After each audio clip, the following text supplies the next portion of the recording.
I know that Crew spoke about the ketogenic diet being a deuterium depleting diet, number one, and then getting the right water in Australia. Where do you get it from, and where can people in South Africa get this deuterium depleted water? That's a really good question.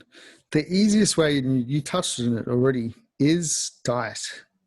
Because carbohydrates tend to be having higher levels of deuterium.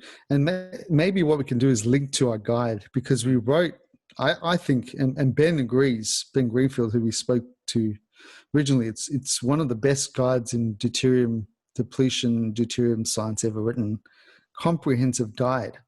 Because I've done so much testing on different water sources, and we have access to data on food, we can show you the deuterium content of different food products and also different water sources. So that's probably the easiest to just link to that guide. Okay.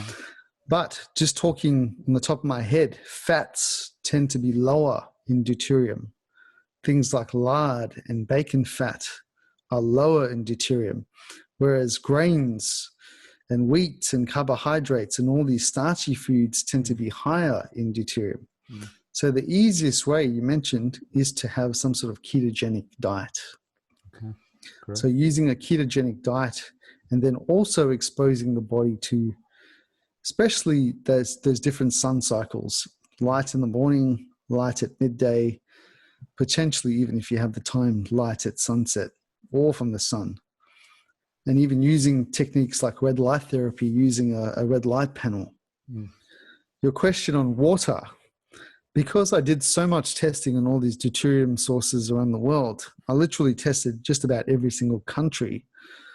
And I found a source very high in the mountains in Canada. So what I did, I was so excited when I did the testing. I literally told my wife, we're getting on a plane and going to meet these guys. So we literally arranged a meeting. I jumped on a plane, flew to Canada up to this pristine glacial source, spent an absolute fortune and just to lock in this source, and imported all this water into Australia. So I actually created my own brand. It's called Low D. Okay. But the Low D is actually water from this glacial source, the most pristine, purest, no glyphosate, no chlorine, no fluoride. It is literally a low deuterium. It's 136 ppm deuterium, the lowest natural water deuterium content on the planet ever tested.